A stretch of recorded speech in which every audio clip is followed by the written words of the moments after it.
বলো কি বলবো, খুঁজে পাচ্ছ না? না, খুঁজে পাইতেছি এই জায়গাটার যে একটা গুরুত্ব আছে। আজকের তারিখটা বলো আগে। তারিখ হচ্ছে 24 জুলাই 2026। বাংলাদেশের বর্ষা বিপ্লবের সময় চলছে 2 বছর পর। আর এই জায়গাটা আগের চেয়ে একটু বেশি কৃত্রিম জিনিস লাগানো হয়েছে প্রকৃতির সাথে। এই যে এই জায়গাগুলোর কথা বলো। এই জায়গাগুলো একটা সময় এগুলো ছিল না। একটা ভিডিও আমাদের আছে অনেক আগের, এগুলো নতুন করে লাগাইছে এরা, যদিও তারা সৌন্দর্য বর্ধনের জন্য লাগাইছে, আমাদের কাছে তো অতটা সৌন্দর্য বর্ধন পাচ্ছে না, মেকি মেকি লাগছে। কিন্তু আগেই সুন্দর ছিল, এখনও সুন্দরই আছে, গাছপালা বেশি, লতা পাতা বেশি। এটা নদীর পাড়ে। জীবনানন্দ দাশ যদি বেঁচে থাকতো তাহলে এখান থেকে কিছু একটা কবিতা, গল্প, ধ্যানও করতে পারত। এটা একটা লঞ্চ ঘাট, শিমুলিয়ার লঞ্চ ঘাট, নারায়ণগঞ্জ।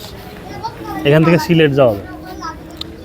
এখান থেকে সপ্তাহে একটা করে ট্যুর যায় সিলেটের তামাবিল। জায়গাটা অসম্ভব সুন্দর। এই জায়গাগুলো আগে বনের মতো ছিল, এখন আমরা কি হয়েছে, আমরা মোটামুটি যখন প্রথম আইছিলাম এই জায়গাগুলো এরকম ছিল না, বাইরে গাছে ভরা ছিল, অবস্থা ছিল। এখন মোটামুটি একটা পার্কের মতো করে ফেলাইছে। সবই ঠিক আছে যদি ওই যে লাইটিং গুলো বা টিন গুলো না লাগাইতো। এই যে ঘাসগুলো এগুলো পরিষ্কার করা কোনো প্রয়োজন ছিল? এই পাশে যেরকম, এই পাশে যেরকম এরকম থাকতো,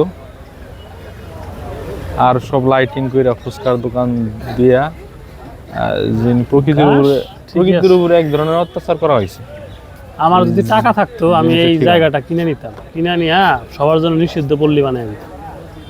মানুষ আসতে পারবে কিন্তু কোনো ধরনের প্লাস্টিক জাতীয় কোনো কিছু নিতে দিতাম না। মানে কোনো কিছু পরিবর্তন করতে পারবে না? না, কোনো কিছু পরিবর্তন করতে পারবে, কিন্তু মানুষ সারাদিন হাঁটা চালা ঘোরাফেরা করতে পারবে, কিন্তু ময়লা ফেলতে পারবে না।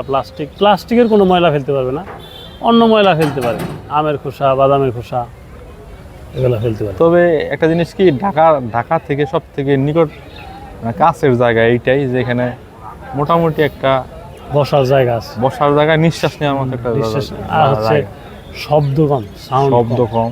এখন তো অনেক মানুষ হয়, আমরা যখন প্রথম হয়েছিলাম তখন এত কিছু ছিল না, মানুষ আসতো না তখন, 2-4 জন মানুষ, এলাকারই কয়েকজন মানুষ আসতো, আর 2-1 যাই না। আর বর্ষার কারণে, পানি হওয়ার কারণে এই জায়গাটার সৌন্দর্য আরো বাড়ছে।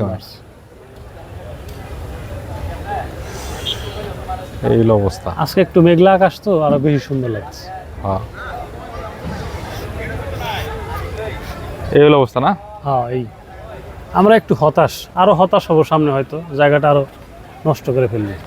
নগরায়নের গতিতে অনেক কিছুই পরিবর্তন হয়ে যাবে। এটা আরবান এরিয়ার মতো করে ফেলবে। তুমি গাছগুলোর কথা চিন্তা করো, নদীর ধার, আবার এগুলো মনে হয় গাছ না, কৃষ্ণচূড়া গাছ।